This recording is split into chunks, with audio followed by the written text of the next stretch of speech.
now we move into the portion of the show where I complain about DLC, which is something I'm kind of mixed on, to tell you the truth. I don't necessarily mind it. In concept, at least. So, we got Battlefield 1. And it's got, I'm going to read, this is from Polygon, I'm taking a lot of this from. So, Battlefield 1, they're having a premium pass for $50, which would bring the total price of everything to $110. But you can buy the Early Enlister Deluxe Edition. Early Enlister. I think we're glamorizing war a little too much. For $80. So that's a saving of 30. Savings of 30. Now, they're not really talking about a lot of this season pass stuff. So this is the first content will be in March 2017 with the shittiest title ever imagined, Battlefield 1, They Shall Not Pass, which is almost like naming your game Battlefield 1 Dat Boy Goes to War. Like, it's so stupid. Why did you pick that? I understand J.R.R. Tolkien was in World War I. I understand that. He shot some people and etc. whatever. I don't care about his war record that much to really read more on that Wikipedia page. I get that. And maybe you get to see him in this. Maybe this centers around him. But there's no details about this. Is this a single player thing? I would imagine. It's not explicitly said. And I still think it's a really shitty title. They Shall Not Pass. If this isn't about J.R.R. Tolkien, you're just fucking around. You're just willy-nilly. Oh, we're EA. We do whatever the fuck we want. Very clear, too, as we get into what is included in this $50 pass. Okay? 16 new multiplayer maps. Okay, all right. It remains to be seen if you like the multiplayer, so don't just buy it outright. New operations and game modes. I don't know what that means. Game modes, like multiplayer game modes, like very vague here. EA, very vague. New elite classes. Okay, whatever that is. New vehicles. I guess they invented new vehicles for the DLC. We could have had them in the game, and in the war they were in the war, but we took them out. Or we didn't want them yet, so we made them later for DLC. 20 new weapons. Again, there are not a lot of weapons you go to war with that you would say, we don't need those 20. So it's a little weird to me. That doesn't make a lot of sense. You should go to war prepared. That's my opinion. You should maybe go to war prepared.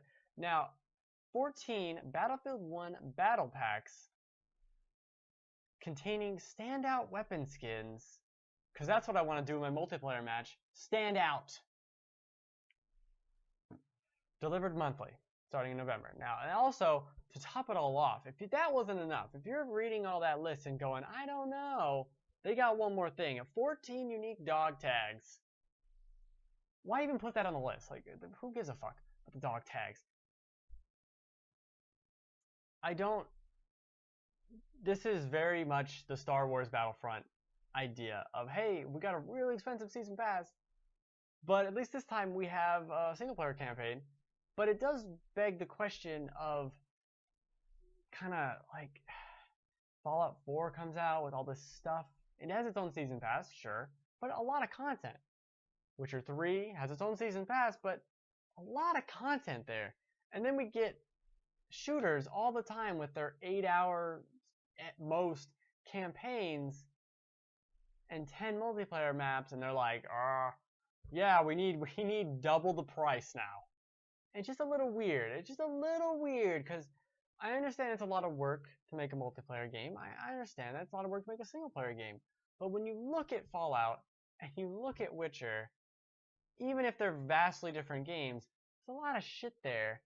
And it does feel a little weird and greedy. Now, you don't have to buy it. You can wait. You can never buy it. You can buy Battlefield 1 and never buy the season pass. I think it's worth noting that this Battlefield 1 They Shall Not Pass, part of the premium pass, is that not described as multiplayer. What the fuck is it? If it's not about J.R.R. Tolkien, I'm going to actually be disappointed now, because that sounds cool. You accompany him, and you're like a little Frodo. That happened in World War I, right? There were dragons. I think there were dragons in World War I. I mean, I'm I'm not too clear on the history, but I think there were dragons. Yeah.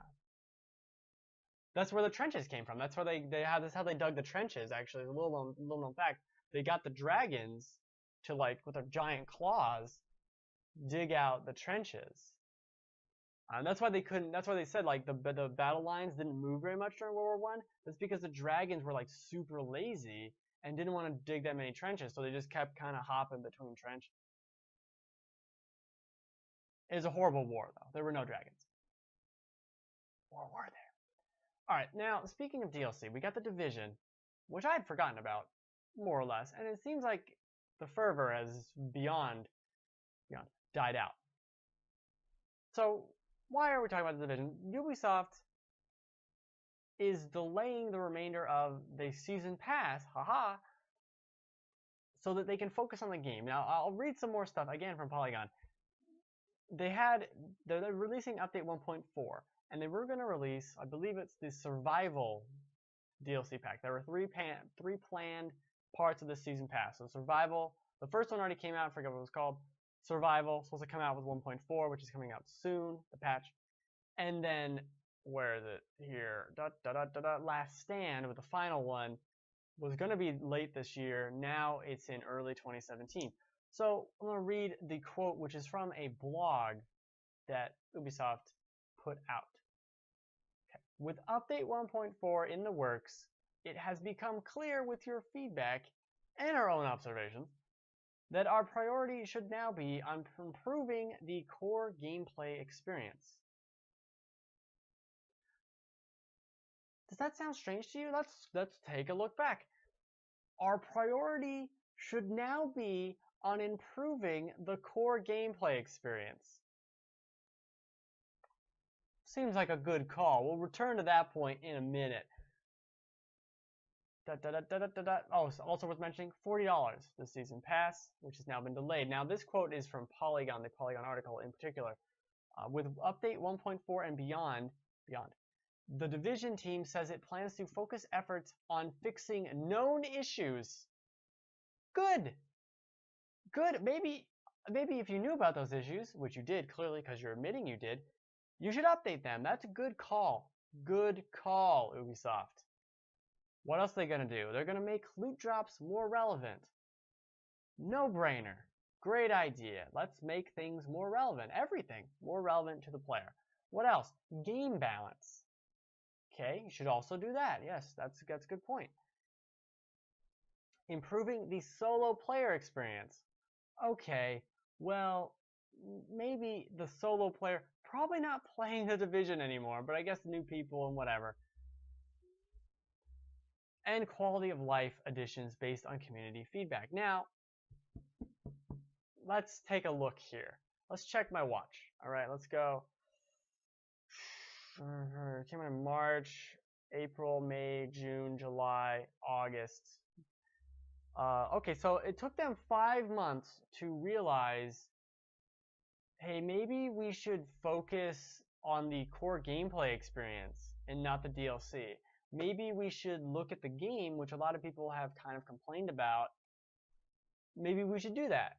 Maybe we should take a look and fix the fucking game we released 5 months ago. Now, I understand you did patches and little things, but to come out and have this blog post that says, essentially, oh, our bad guys, you wanted us to fix the game. You didn't want more content. You wanted to fix the game. Our bad. That's on us. Oopsies. So weird. Why did you admit any of this? Why did you say that? Why did you explicitly say, oh, it's become clear? It's become clear? Now? It's become clear? What? Oh, you could work on the game now. Good. You should work on the game. Maybe you should. Maybe you should work on the game. So weird. Just fucking fix your shit, please. Unbelievable. 5 months later, it took you. There's no words for that. There's no words for that. What the fuck have you been doing? Did you just not, you just set all your little droid your Android employees tappity tapping away, DLC, and no one stopped to look and be like, hey, people have complaints. Maybe we should fix some of this stuff. Like, no one said anything. So weird and tone deaf. So weird. And this is, again, why maybe season passes are a bad idea. Maybe. I definitely don't feel satisfied about buying the Fallout 4 season pass. Glad I got it when it was a reduced price. I'll tell you that right now. Very glad I did not. I did not. Oh, did not wait and get it later, because good God. Talk about a season pass that disappointed me. Only 2 major single player things and a bunch of crafting? Fuck you, Fallout 4 season pass. Fuck you. I bought you on good faith of the 5 awesome DLCs that I got with Fallout 3 and New Vegas. You lost all my faith. Also, Mirror's Edge lost all my faith. Haha. So it did. Okay. With that, we're going to go to the topics of the week. Actually, the only topic of the week, Neo. Because there's nothing going on besides this news that I like to ramble about. Okay, done rambling.